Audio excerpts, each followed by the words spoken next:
Nós vamos passar ao Ministério da Palavra e eu quero convidar você, por gentileza, a abrir sua Bíblia em Eclesiastes, no capítulo 11. E nós vamos ler os versículos 9 e 10 e, na sequência, o verso 1 do capítulo 12, que é a continuação. O texto sagrado diz assim, vou ler na Nova Almeida atualizada: Alegre-se, jovem, na sua mocidade, e que o seu coração lhe dê muita alegria nos dias da sua juventude. Ande nos caminhos que satisfazem ao seu coração e agradam aos seus olhos. Saiba, porém, que de todas essas coisas Deus lhe pedirá contas. Afaste do seu coração a mágoa e remova do seu corpo a dor, porque a juventude e a primavera da vida são vaidade. Lembre-se do seu Criador nos dias da sua mocidade, antes que venham os dias maus e cheguem os anos em que você dirá: não tenho neles prazer.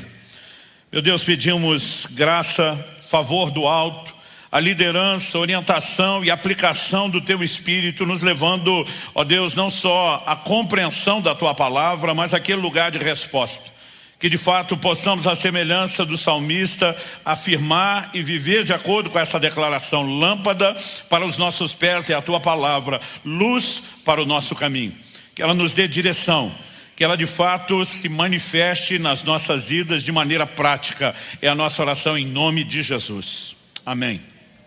Bom, eu quero tomar a declaração feita no livro de Eclesiastes, cuja autoria é atribuída a Salomão, e que em todo o livro reconhece que tudo na vida é vaidade. Basicamente, há coisas das quais as pessoas se alegram, se orgulham, mas são passageiras. E ele começa no verso 9 com um tom que parece encorajar a uma vida de festa. Alegre-se, jovem, na sua mocidade, que o seu coração lhe dê muita alegria nos dias da sua juventude. Ande nos caminhos, satisfaz seu coração e agrade os seus olhos. Mas ele entra com o contraponto. Saiba, porém, que de todas essas coisas Deus lhe pedirá contas. A verdade é que a palavra de Deus nos chama de forma frequente, recorrente, a uma lembrança de que a forma como eu e você vivemos, ela tem consequências. Em Hebreus, no capítulo 4, no verso 13, a Bíblia diz: não há criatura que não seja manifesta na sua presença. Está falando da presença de Deus. Pelo contrário, todas as coisas estão descobertas e expostas aos olhos daquele a quem temos de prestar contas. Haverá um dia de prestação de contas. Todas as nossas escolhas, tudo aquilo que eu e você fazemos, um dia estaremos diante do Senhor e inevitavelmente haverá prestação de contas. Em Romanos, no capítulo 14, no verso 12, a Bíblia diz assim: pois cada um de nós prestará contas de si mesmo a Deus. Então, o verso 10 de Romanos 14 também diz que cada um de nós vai comparecer perante o tribunal de Deus. Então deveríamos viver nossa vida como? Não de forma inconsequente, mas sim de forma consequente. Medindo nossas escolhas, entendendo que elas geram resultados, entendendo que tudo que nós plantamos, nós colhemos. Isso vale para o plano espiritual. O apóstolo Paulo diz em Gálatas, e falamos disso há pouco tempo aqui: o que semeia na carne, da carne colherá corrupção; o que semeia no espírito, do espírito colherá a vida eterna. Mas quando falamos de semeadura e ceifa, falamos de plantio e colheita não só para a eternidade, mas também nessa vida. E basicamente o chamado do pregador do livro de Eclesiastes, para mim e para você, diz respeito a focarmos em Deus. Lembre-se do seu Criador nos dias da sua mocidade. Mas ele diz: antes que venham os maus dias.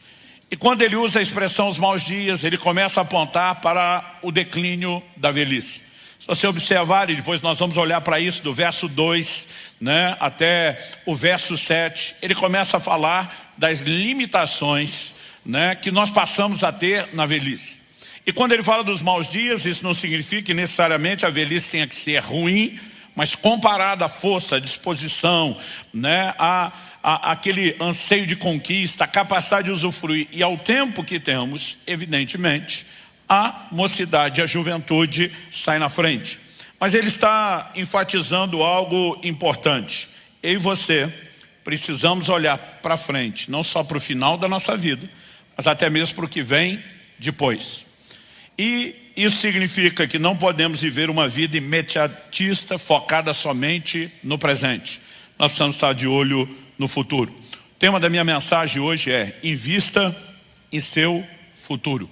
E quando falamos do futuro, eu creio que há duas perspectivas que elas são muito importantes. A gente separá-las e entendê-las, que elas se complementam. Não significa que temos que escolher entre uma e outra, mas evidentemente temos que fazer a distinção para que a gente foque em cada uma delas de maneira distinta.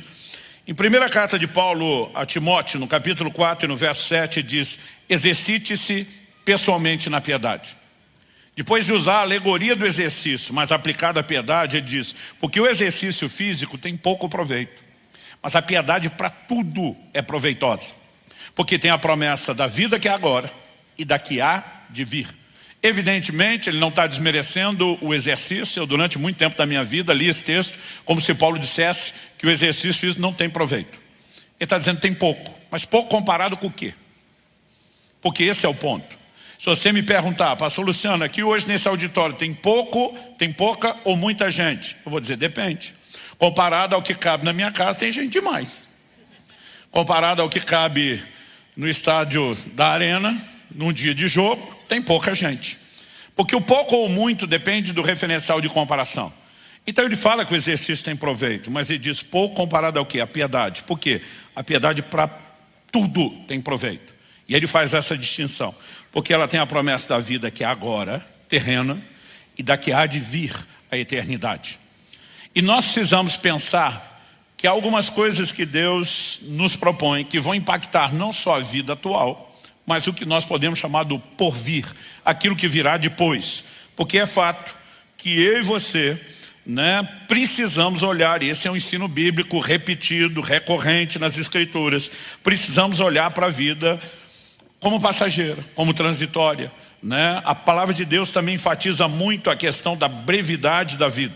Alguns de nós não gostamos de pensar nisso, não gostamos de reconhecer isso, mas o tempo todo a Escritura nos chama a olhar dessa forma.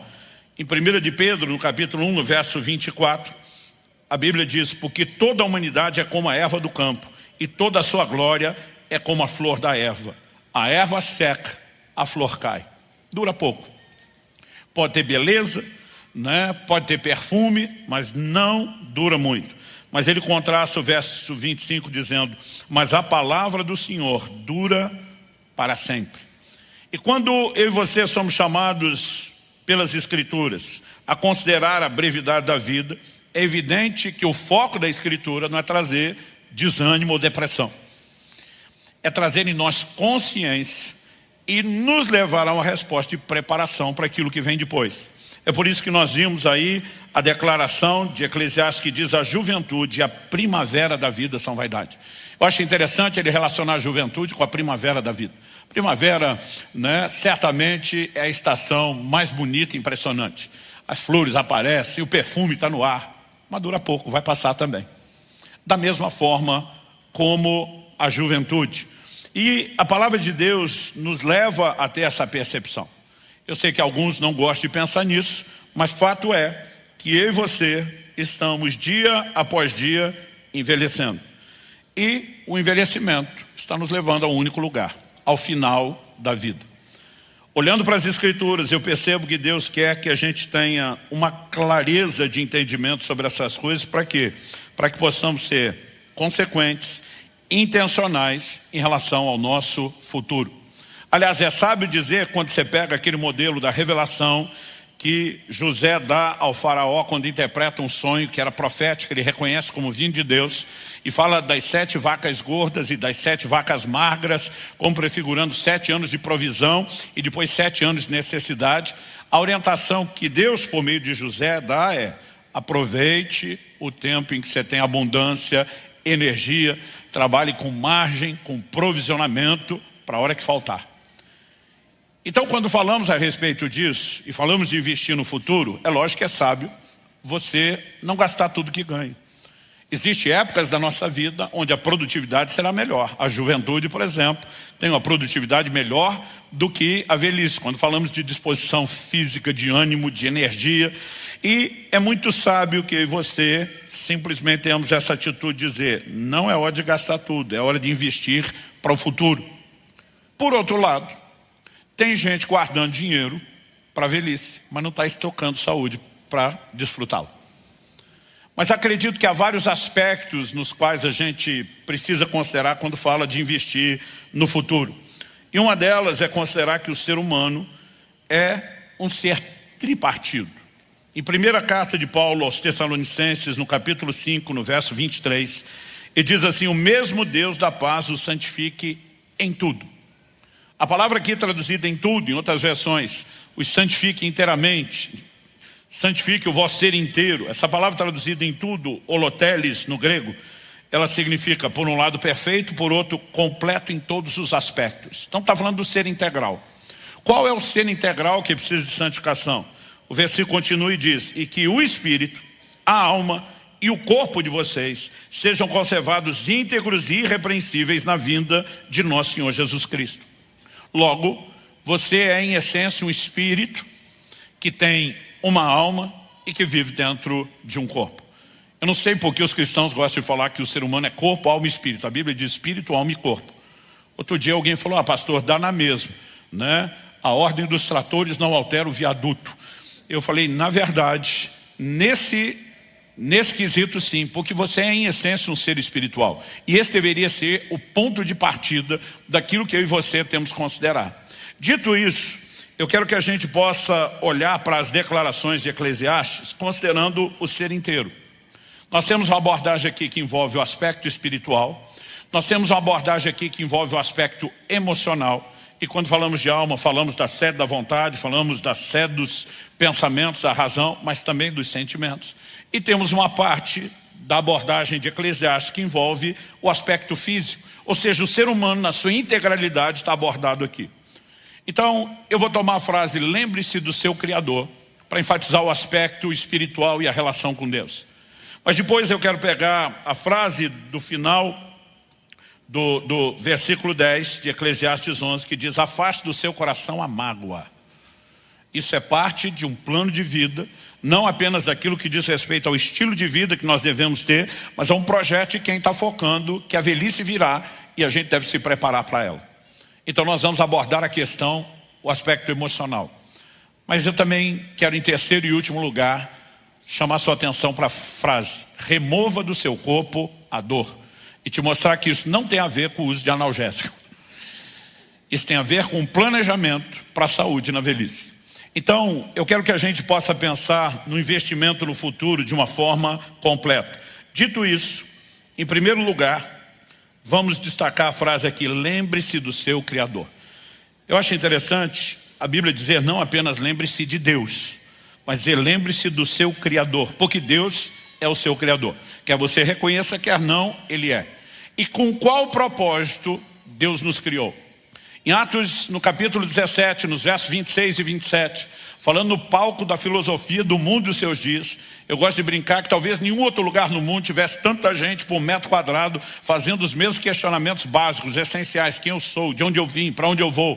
E para essa galera, para esse povo sedente de resposta, o apóstolo Paulo diz que de um só homem, uma clara referência a Adão, Deus fez todas as raças e tribos dos homens. E aí ele bota um indicativo de propósito, para que o buscassem.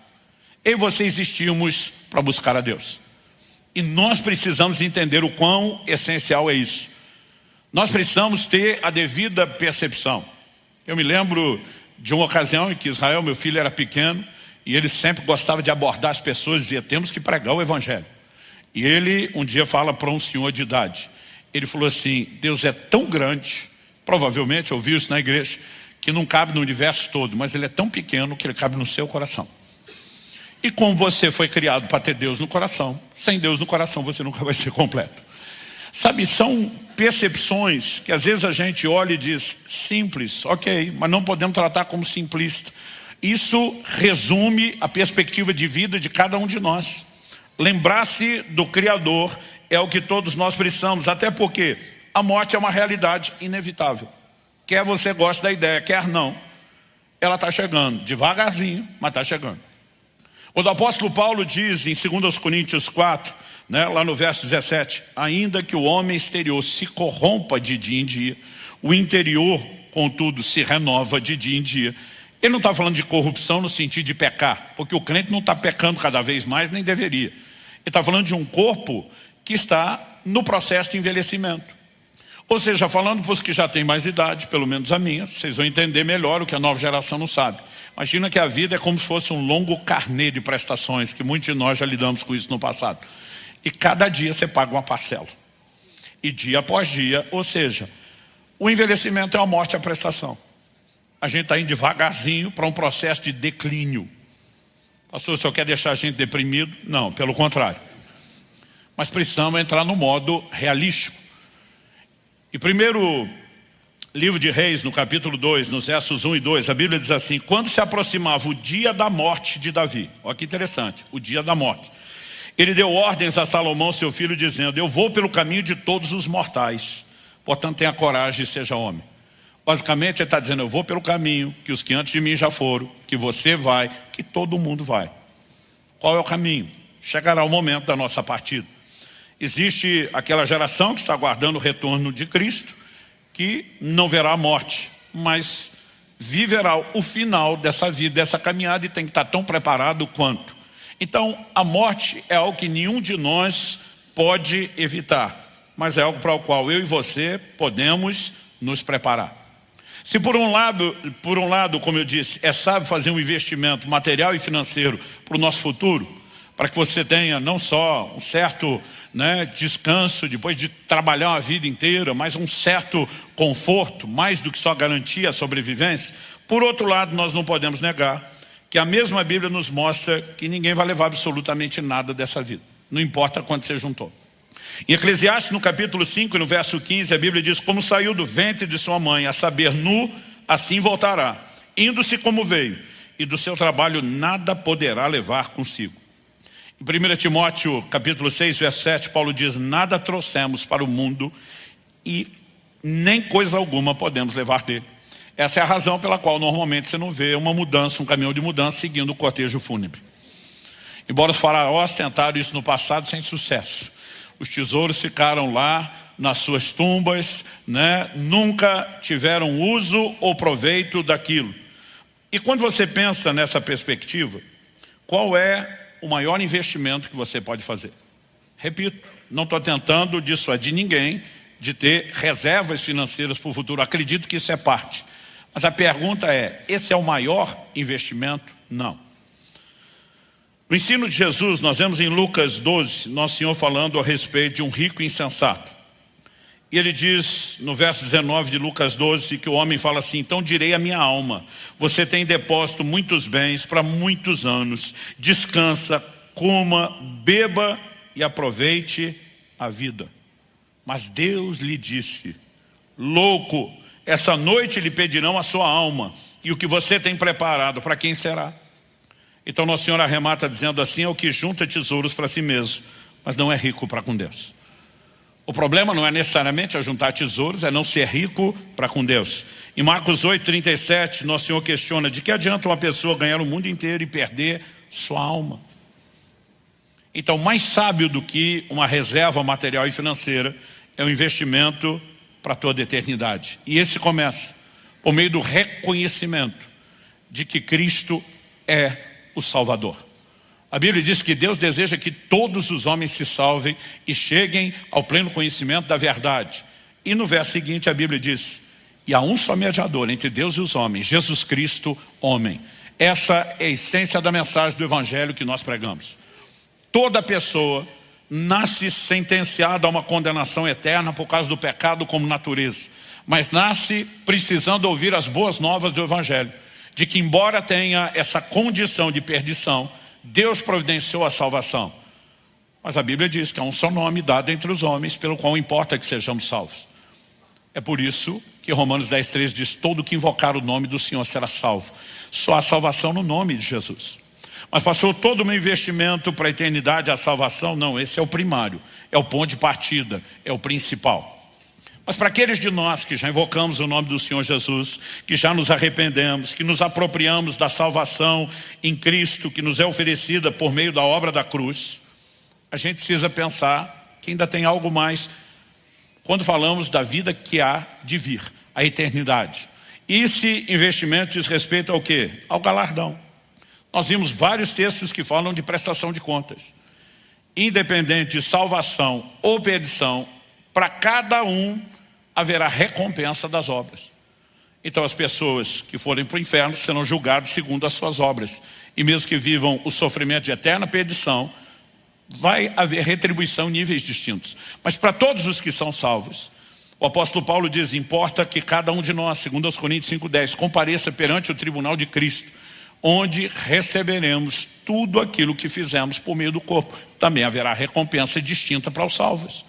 Ou seja, o céu não terá o regime socialista que alguns estão esperando, né? Que todo mundo vai entrar e desfrutar exatamente dos mesmos níveis de recompensa. Então, quando nós entendemos isso, é sábio prestar atenção em todo o ensino bíblico sobre galardão e recompensa. Em 1 Coríntios, no capítulo 3, dos versos 10 a 15, a Bíblia diz, segundo a graça de Deus que me foi dada, lancei o fundamento como sábio construtor, e outro edifica sobre ele. Porém, cada um veja como edifica. Eu vou enfatizar isso. Porém, cada um veja como edifica. Porque ninguém pode lançar outro fundamento além do que foi posto, o qual é Jesus Cristo. E se o que alguém edifica sobre o fundamento, agora estamos falando de quem já tem Jesus, o fundamento, mas o que será construído sobre ele. Se o que alguém edifica sobre o fundamento é ouro, prata, pedras preciosas, madeira, feno ou palha, a obra de cada um se tornará manifesta, pois o dia a demonstrará, porque será revelada pelo fogo, e o fogo provará qual é a obra de cada um. Se aquilo que alguém edificou sobre o fundamento permanecer depois do fogo, evidente, esse receberá a recompensa. Se a obra de alguém se queimar, esse sofrerá dano, porém ele mesmo será salvo, mas como que através do fogo. Então, ao olhar para as Escrituras, é evidente que mesmo para os salvos, pode não haver a recompensa das obras. E existe gente salva que terá a recompensa. Então Paulo usa a analogia, o fundamento já foi posto, é Jesus. Mas o que é que nós estamos construindo em cima do alicerce?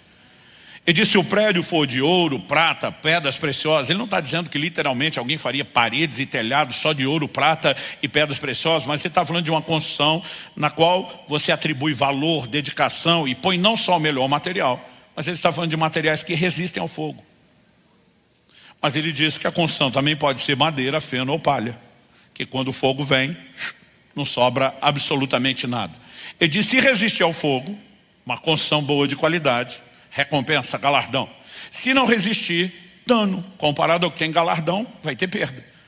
Isso não significa que deixou de ser salvo. Mas há outras formas de recompensas complementares que Deus não sinalizaria estar à minha sua disposição se Ele não quisesse, de alguma forma, nos estimular em relação a isso. Quem está entendendo? Então, quando falamos a respeito de não levar nada dessa terra, você não leva dinheiro, não leva nenhum tipo de aquisição de bens. Nós, por outro lado, precisamos ter em conta que é uma única coisa que você vai levar dessa vida. A única coisa que você vai levar daqui. Apocalipse 14:13 diz, então ouvi uma voz do céu dizendo, escreva, bem-aventurados os mortos que desde agora morrem no Senhor. Sim, diz o Espírito, para que descansem das suas fadigas, pois as suas obras os acompanham. A única coisa que vai acompanhar a mim e você quando nós partimos são as nossas obras, tudo que nós fizemos, porque são com elas que nós vamos chegar diante do tribunal. E são por elas que receberemos as nossas recompensas.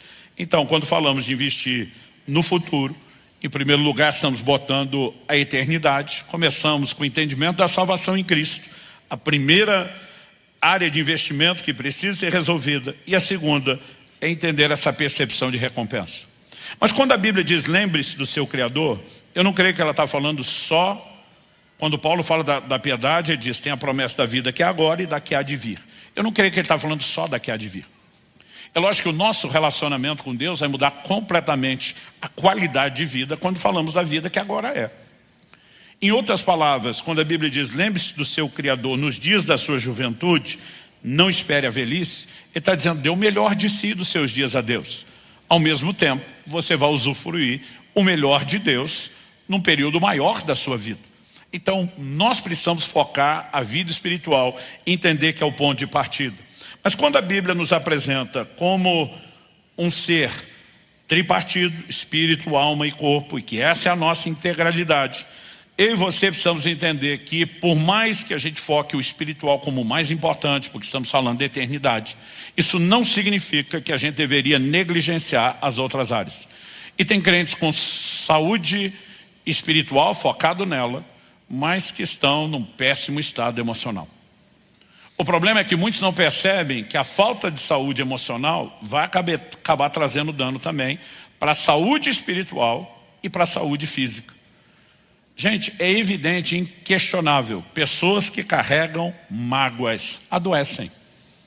Aliás, alguém definiu o ressentimento mais ou menos dessa forma, que o ressentimento é como se você tomasse um pouco de veneno todo dia esperando que quem te feriu morra, mas quem está se matando é você.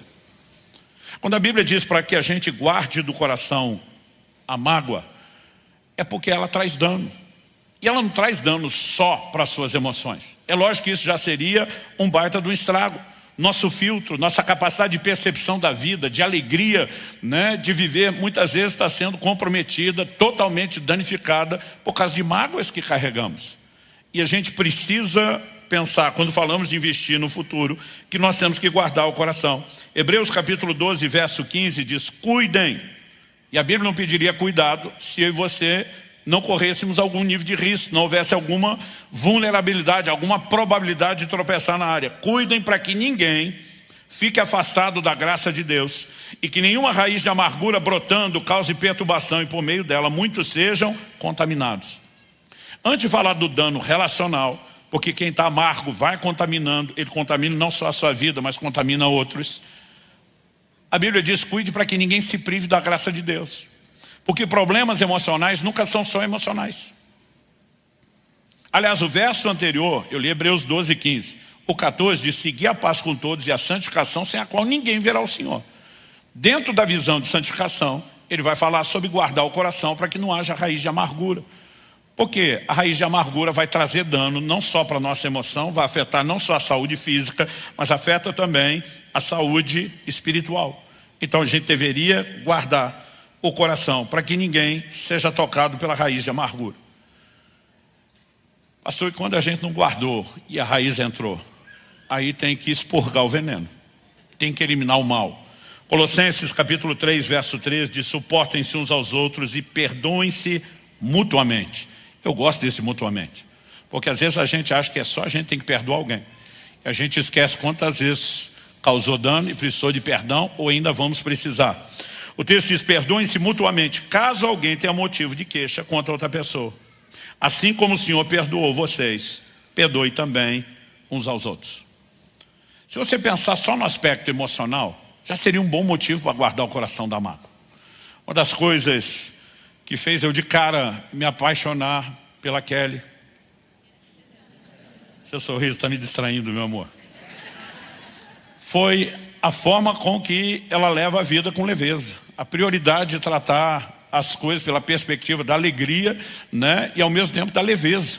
Então assim, sem estresse, né? Enquanto eu já vivi altas cargas de estresse, eu vejo assim, a Kelly fazendo questão de dizer, dá para a gente simplificar. Mas não se trata só desse impacto na qualidade de vida emocional, que só isso já seria um belo investimento. A pergunta, como nós dissemos antes, é como é que isso afeta a vida espiritual? Nos priva da graça de Deus, nos desconecta de receber o que Deus tem. Jesus diz que quem não perdoa não será perdoado. Ele perde todo o investimento que fez na vida espiritual quando não cuida do investimento da vida emocional. E ainda dá lugar para que Satanás age.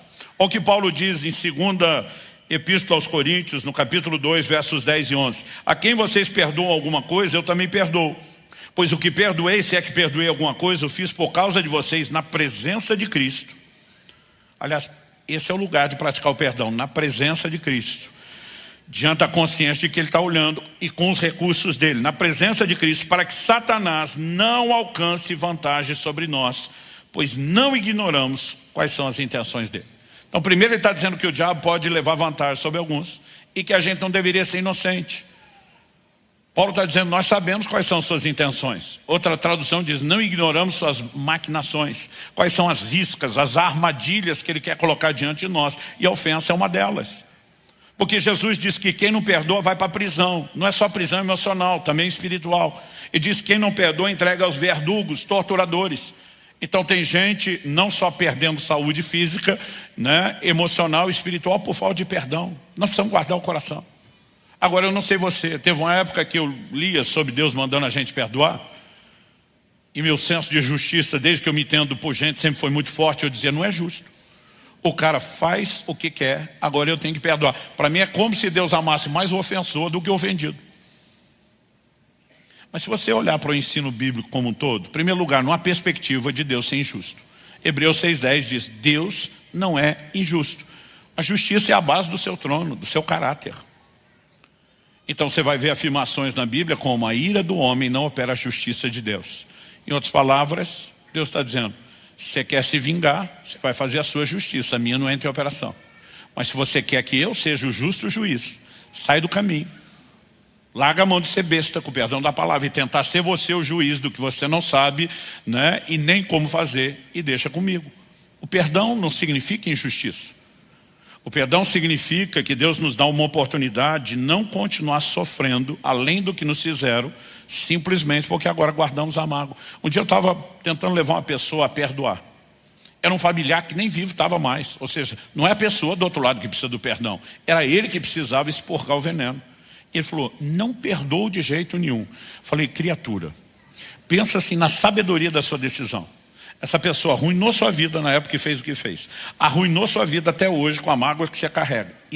E mesmo depois que morreu, você vai deixar ela te atazanando o resto da vida.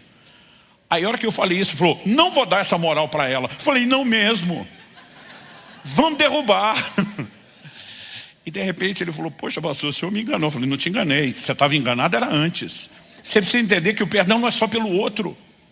Quando Deus está dizendo para você perdoar, é porque Ele ama você, não só o seu ofensor. Ele quer que você se livre do veneno, daquilo que está intoxicando a sua alma. Quem está entendendo? Porque toda falta de controle sobre emoções, de qualquer tipo, nos deixa vulneráveis, sem proteção. Provérbios 25:28 diz, como cidade derrubada que não tem muralhas, assim aquele que não tem domínio próprio. Perdeu o controle, seja para se irar, seja não conseguir perdoar. Cidade derrubada que não tem muralhas. Qual era a função das muralhas? Proteger a cidade. Perdeu a capacidade de se proteger, vai ser devastado. Vai ficar como cidade derrubada. Então, eu e você precisamos guardar o coração. É um baita investimento para o futuro. Não só para a sua qualidade de vida emocional, mas como dissemos, vai afetar a parte espiritual que já focamos primeiro. E vai afetar aquela que eu quero falar agora. Remova do seu corpo a dor. O envelhecimento é inevitável, assim como as suas consequências. Em 1 Reis, no capítulo 1, no verso 1, o livro começa dizendo, quando o rei Davi já estava bem velho, envolviam-no com roupas, mas ele não se aquecia. Existem inúmeros desconfortos que estão relacionados ao envelhecimento, e eles são inevitáveis. No entanto, a Bíblia está dizendo que nós podemos remover do corpo a dor. Então, existe algum tipo de sofrimento que ele não é necessariamente inevitável, ou se for a intensidade dele, ela pode ser suavizada. E aí, qual é o contexto dessa ideia do remova do seu corpo a dor? A gente leu Eclesiastes 11, os versos 9 e 10, emendamos o verso 1 do 12, porque a Bíblia não foi escrita com essa divisão de capítulos e versículos. Isso aí foi feito para nos ajudar a achar onde é que estão os textos. Mas eu não sei se você sabe, a divisão da Bíblia em capítulos foi feita só no ano 1200 da era cristã. E houve uma segunda divisão, uns 300 anos depois, em versículos, quando o Brasil já tinha sido descoberto. Isso é só para nos ajudar a achar. Mas se tem a parte boa, tem a parte ruim. Qual a ruim? Às vezes a gente fragmenta. Já li o capítulo 11. E a gente perde a continuação do pensamento, que nos ajudaria a ter a visão maior. Então depois de dizer no verso 1, lembre-se do seu Criador nos dias da sua mocidade, antes que venham os dias maus e cheguem os anos em que você dirá, não tenho prazer neles. Na sequência, eu vou ler agora na NVI, a Nova Versão Internacional. Ele diz assim, antes, ele continua a ideia, lembre-se do seu Criador, antes que venham os dias maus, os que não têm prazer. Aí diz, antes que se escureçam o sol e a luz, a lua e as estrelas, e as nuvens voltem depois da chuva. O que ele está falando com a nuvem? Aquilo que rouba a claridade. Como é que ela volta depois da chuva? Houve a precipitação, a nuvem sumiu. Mas ele está falando do quê? De perda da capacidade visual, processo de envelhecimento. Ele segue e diz assim, quando os guardas da casa tremerem. Algumas traduções incluíram uma explicação que não está no original. Quando os guardas da casa, os teus braços tremerem. Quem são os guardas da casa? Aquilo que te permite se proteger. Aí ele segue e diz assim, e os homens fortes caminharem curvados. Outra tradução, em vez de homens fortes, falou, e as suas colunas se encurvarem. Está falando das pernas. Quando pararem os moedores por serem poucos. Perda dos dentes. E aqueles que olham pelas janelas enxergarem embaçados, os olhos embaçados. Quando as portas da rua forem fechadas e diminuir o som da moagem, perda de audição. Quando o barulho das aves o fizer despertar, sono leve, mas o som de todas as canções parece ser fraco. Eu ouço passarinho que eu não quero ouvir cantar, mas a música eu quero prestar atenção, eu não estou ouvindo direito. Declínio da condição física. Quando você tiver medo de altura e dos perigos das ruas, quando florir a amendoeira e o gafanhoto for um peso, e o desejo já não se despertar. E o desejo não é só aquilo que você pensou. É toda forma de desejo. O texto diz, então o homem se vai para o seu lar eterno, e os pranteadores, aqueles que vão chorar sua partida, já vagueiam pelas ruas. Sim, lembre-se dele. Dele quem? Do Criador. Antes que se rompa o cordão de prata, ou se quebre a taça de ouro, antes que o cântaro se despedace junto à fonte, e a roda se quebre junto ao poço. Ele está usando alegorias que eram bem mais fáceis de entender naquele estilo de vida do que para mim e para você. Mas ele diz, antes que o pó volte à terra, de onde veio, e o Espírito volte a Deus que o deu. Então se você considerar que ele está falando, lembra do Criador, primeiro, enquanto você está vivo, porque depois não tem mais chance. Mas ele está dizendo, antes de chegar o período do declínio. O envelhecimento vai trazer, como nós falamos antes, declínio da disposição física, do vigor. Isso é inevitável. Mas a pergunta é, a forma como vamos terminar, ela é determinada como? Em primeiro lugar, nós precisamos pensar qual é o plano e o propósito de Deus. Eu mencionei no início de fevereiro, quando preguei aqui sobre o cuidado do corpo, 2 meses atrás, que Eclesiastes capítulo 7, verso 17, faz a pergunta, depois de reprovar um comportamento de tolo, diz, por que você morreria antes da hora? E nós dissemos que uma lógica simples aplicada a essa pergunta nos remete aqui. Em primeiro lugar, há uma hora certa no sentido ideal, aquilo que Deus planejou para todo mundo. Mas que essa hora não é inflexível. Alguns nós podemos antecipar, outros nós podemos postecipar. O que seria a hora certa, o ideal de Deus para todo mundo? O plano genérico. Jó 5, 26. Em robusta velhice descerás à sepultura, como se colhe o feixe de trigo no tempo certo. Qual a hora certa de colher o trigo? Quando está maduro, não quando está verde. Colhê-lo verde, prematuro, não é sábio, não tem utilidade. Qual a hora em que eu e você deveríamos ser colhidos? O texto diz, não só velhice, robusta velhice. Ou seja, o ideal é que não só tenhamos mais anos de vida, longevidade, mas que possamos terminar também com mais vida em nossos anos. Quando no último domingo de janeiro, o Dr. Aldrin Marshall pregou aqui, lançou o livro Rumo aos 120 anos e abençoou você dizendo que você chega aos 120. Alguns pensaram, outros devem ter falado em voz alta, misericórdia. Porque o cara pensa como? Se está ruim aos 40, com 120 está no mínimo 3 vezes pior. Então a gente olha para a longevidade quase como se fosse castigo, punição. Mas se você entender que é possível ter uma vida mais longa, mas com qualidade de vida, isso muda o jogo. Agora, quando Jacó vai para o Egito, encontra o faraó pergunta a vida dele, e ele responde 130 anos, ele fala, mas nem de longe eu cheguei perto da idade dos meus pais. está se referindo ao pai e ao avô.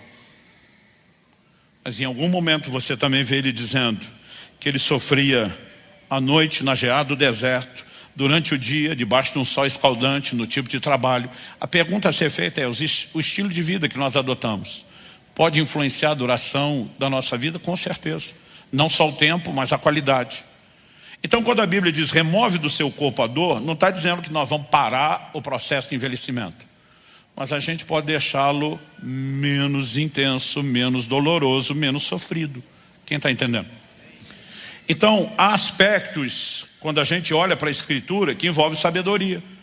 Então, por exemplo, quando Paulo diz, lá em 1 Timóteo 4, 7, 8, que eu citei, exercita-te pessoalmente na piedade, porque o exercício físico tem pouco proveito. Durante muito tempo eu li esse texto como dizendo, porque o exercício físico não tem proveito.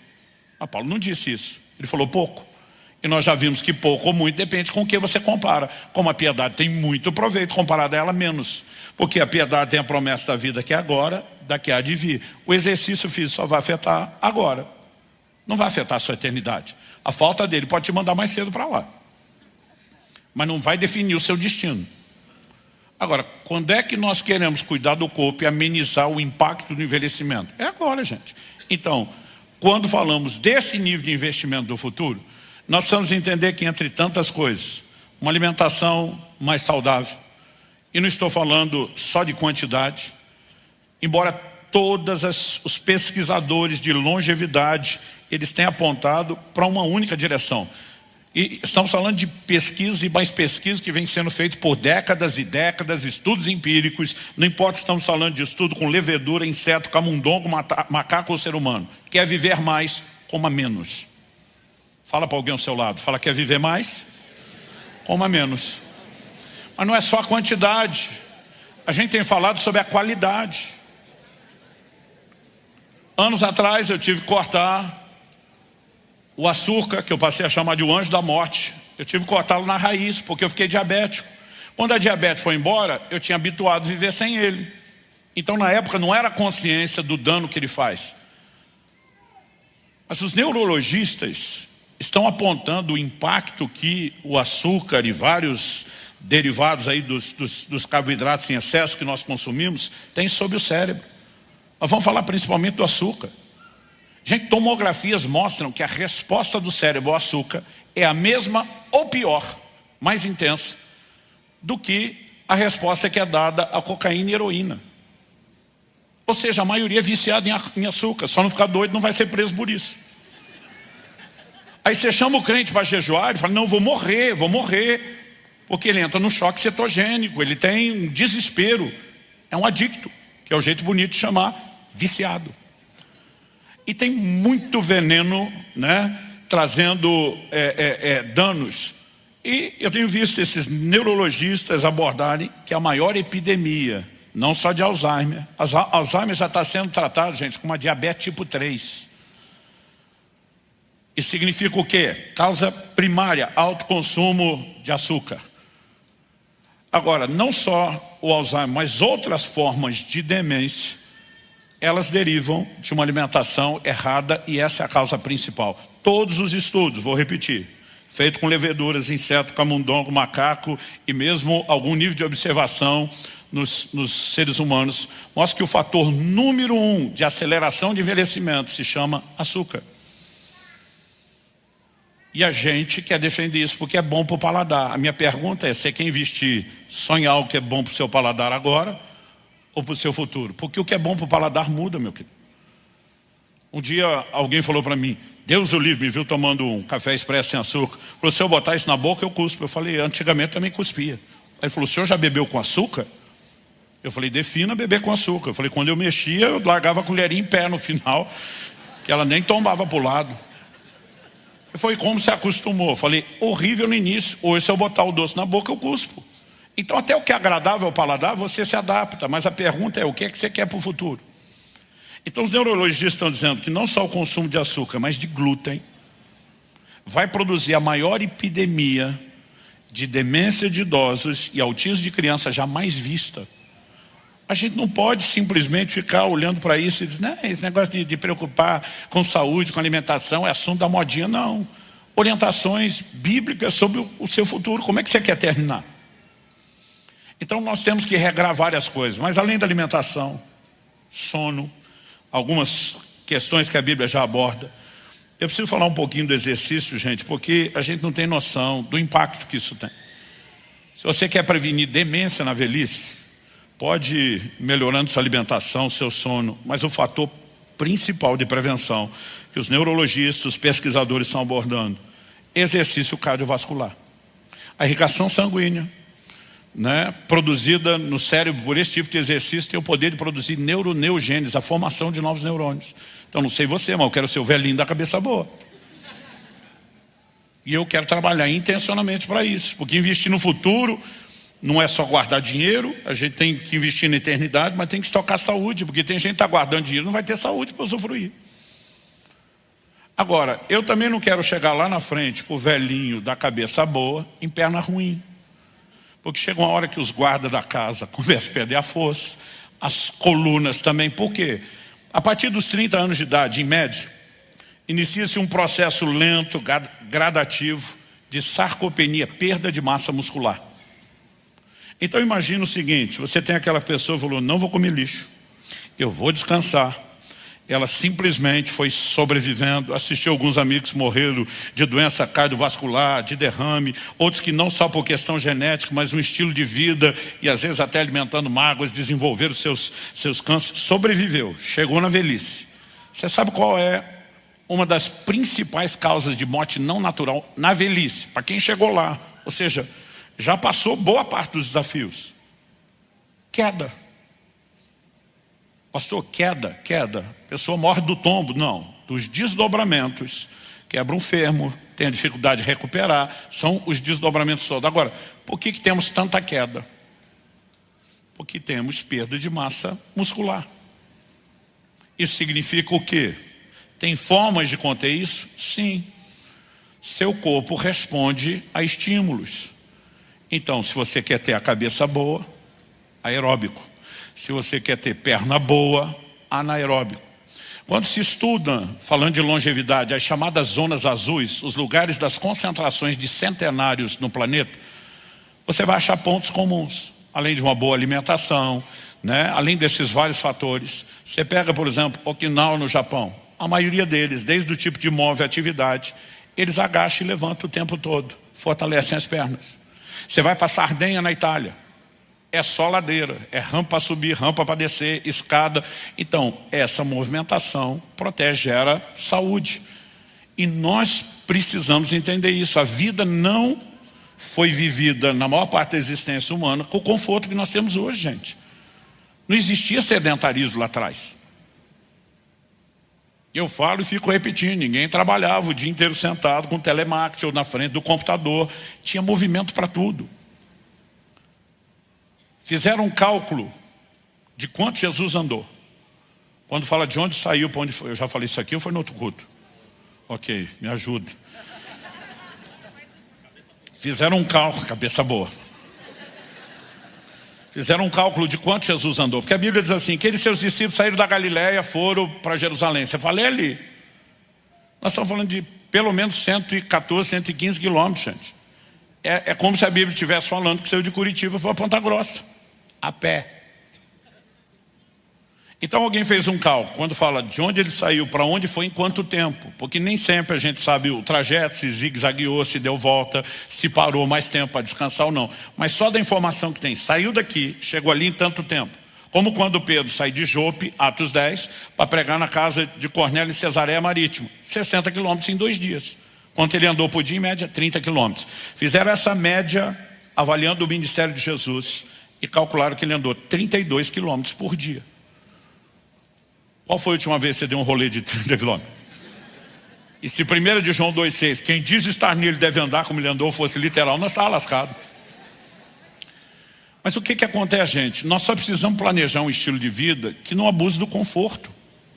Até 1,5 séculos atrás, não precisamos nem falar só de 2, a maioria das pessoas não tinha água encanada, gente. Era lata d'água na cabeça. Tinha que caminhar certas distâncias, carregar peso. Só que nós estamos com uma vida que é cada vez mais conforto. E se a gente não inserir movimento, nós estamos sabotando a nossa velhice. Então nós precisamos intencionalmente dizer, eu vou prevenir demência, eu vou prevenir perda de massa muscular. Pastor, o senhor está dizendo que eu tenho... Porque a frase que Paulo usa aqui, eu falei disso aqui 2 meses atrás. O exercício físico, a palavra traduzida ali é ginásia. É a raiz da palavra ginásio, gym no inglês, academia. Então do que Paulo está falando? Se não existia sedentários na sua época, ele está falando da cultura greco-romana de culto ao corpo. Os caras iam malhar pesado, além da vida que já dava o básico da saúde do movimento, por procedimento estético. O cara queria estar sarado. Não era nem a preocupação com a saúde, a motivação era vaidade. Mas ainda assim, Paulo está dizendo que tem proveito. Porque não importa se você está exercitando por vaidade ou sem ela, o benefício vai se manifestar no seu corpo. Então, se eu e você temos um filtro para não precisar ser movidos por vaidade, melhor. Mas no mínimo, a gente poderia ter a percepção de um investimento em saúde. Eu não sei você, eu quero viver para cumprir o propósito. Eu quero, além de cumprir o propósito de Deus, usufruir da família. Então, por exemplo, eu não conheci meus avós paternos. Avô por parte de pai já eram falecidos quando nasci. E meus avós maternos estavam vivos quando eu nasci, mas viveram por pouco tempo, morreram cada um deles comigo ainda bem novo, e antes de morrer com a saúde limitadíssima. Quando eu ouço minha esposa falando das memórias do relacionamento dela com a avó, eu fico pensando, fui sabotado, não tive isso. Mas posso dar para os meus netos. Então, a gente pode agir de forma diferente. O Dr. Aldo, 2 meses atrás, me mostrou um exame. Falou, olha, Luciano, de 3 anos para cá, a sua evolução nessa área. Ele falou, você melhorou em tudo o resto. Mas de 3 anos para cá, a mudança nessa área, ela se instalou. Por quê? Foi quando eu passei a me exercitar. Então ele falou, você perdeu tantos quilos de gordura, ganhou tantos de massa magra, mas o que me chamou a atenção é quando ele mostra a melhora da elasticidade das artérias. Eu nem sabia que tinha exame para controlar isso. Muito menos que eu estava sendo mapeado. Ele falou, olha a melhora absurda da elasticidade das suas artérias, e diz assim, em especial, a aorta. Quando ele falou isso, me bateu o pensamento. Meu pai faleceu aos 63 anos. Dissecção da aorta. Eu falei para ele, para, doutor, só está dizendo se meu pai estivesse fazendo o que eu faço agora o tempo todo, ele não tinha tido a dissecção da aorta. Ele falou, não. Falei, poderia estar curtindo os bisnetos hoje? E eu e você precisamos fazer escolhas. Deus diz, eu coloco diante de vocês a vida e a morte. Ele diz, #escolhe vida, escolhe direito. Mas ele está dizendo, a escolha é sua. Eu te dou orientação, eu te aponto o caminho, mas você precisa fazer. Então, de vez em quando, a gente vai voltar a tocar em assuntos como esse. E a preocupação não é vender o livro do Cuidar do Corpo, do Rumo aos 120 anos, que por sinal está à sua disposição na livraria da igreja e ajuda projeto social.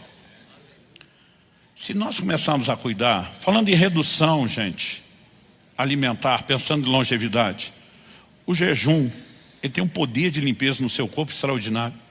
Você consegue imaginar se a gente tirasse um dia por semana para jejuar? E a gente, além de não sobrecarregar o nosso organismo, a gente pegasse o alimento que não vai comer e colocasse na mesa de quem não tem. Você pratica algo que muda a sua vida espiritual, beneficia seu corpo com saúde, faz diferença na vida dos outros. Um dia por semana significa 1/7 da sua alimentação. Não só de ingestão calórica, indo embora, mas estamos falando de sobrecarga. A gente pode planejar um envelhecimento saudável. Pastor, descobri tarde, diminua os impactos. Eu e você podemos ser inteligentes e investir no futuro. Porque não adianta você só guardar o dinheiro e não ter saúde para desfrutar. Então cada um precisa achar suas motivações. Eu quero terminar dizendo, minha primeira motivação foi entender que eu tenho que glorificar Deus no meu corpo, glorificar meu Criador e o Redentor que é dono do meu corpo. A segunda foi decidir, como falamos na outra mensagem sobre o cuidar do corpo, viver para cumprir o propósito. A terceira, eu não sei se eu falei isso no dia que eu preguei, eu acho que não.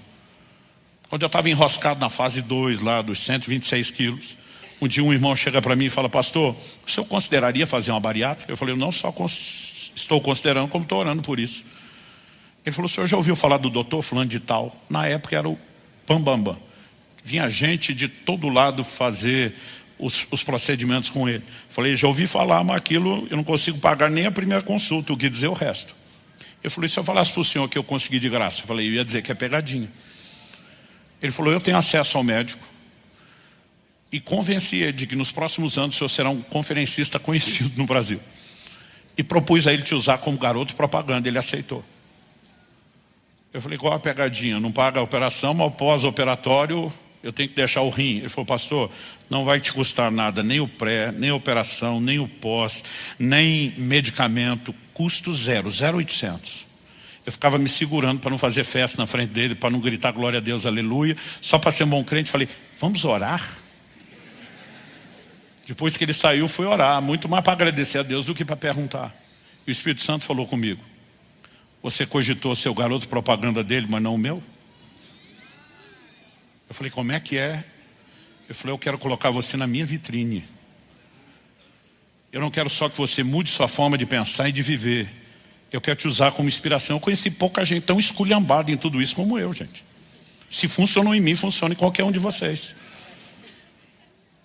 Então, além de honrar meu Criador e Redentor, de viver para cumprir o propósito, ele me deu mais um. Quer te botar na minha vitrine. Não tem mais volta. Mas anos atrás, quando meu filho me disse que eu ia ser avô, ele me deu um motivo adicional. Cada um pode achar seus motivos adicionais. Dr. Aldo disse que Deus falou com ele, pare de investir no futuro marido da sua futura viúva. É um bom motivo. Está trabalhando, juntando dinheiro para deixar a mulher bem e outro vir desfrutar de tudo, da grana e dela. Mas quando meu filho me disse que eu ia ser avô, eu pensei, peraí, eu não tive, mas posso dar, eu tomei a decisão. E uma dessas decisões foi, eu não quero só estar lá, vivo. Eu quero estar cheio de ânimo e disposição. Então minha decisão foi, eu vou cansar meus netos. E até agora está funcionando. Minha netinha ainda está para fazer 4 anos, mas quando ela falar para mim, cansei, eu digo, yes. Vamos ver a hora que ela chegar na pré-adolescência. Nós podemos investir no futuro espiritual, emocional e saudável, por escolha, por inteligência de ouvir a sabedoria bíblica. E a minha oração é que você faça isso. Vamos ficar em pé para parecer que está acabando?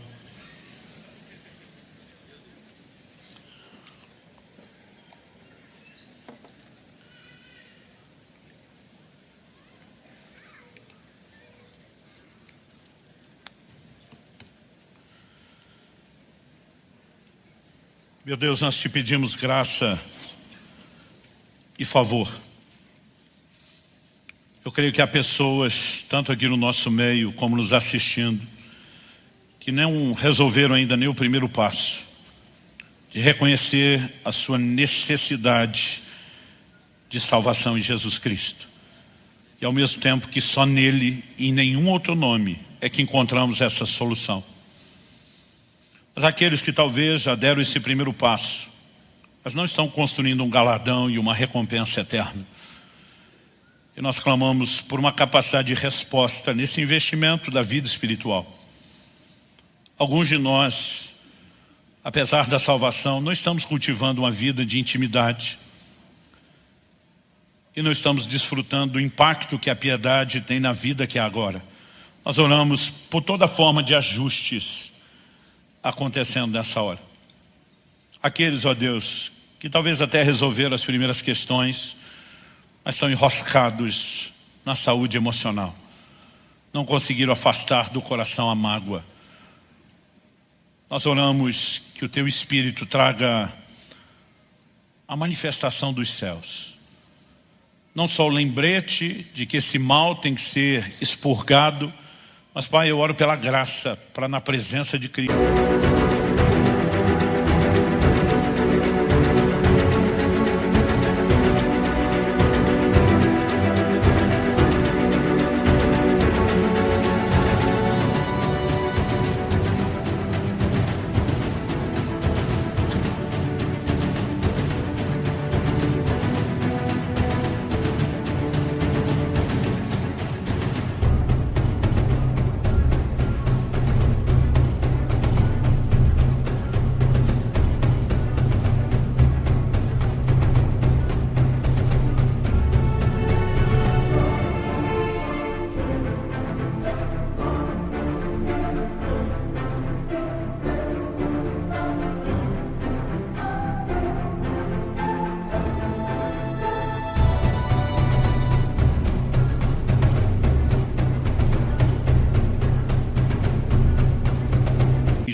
perdão ser praticado, o coração ser limpo e restaurado.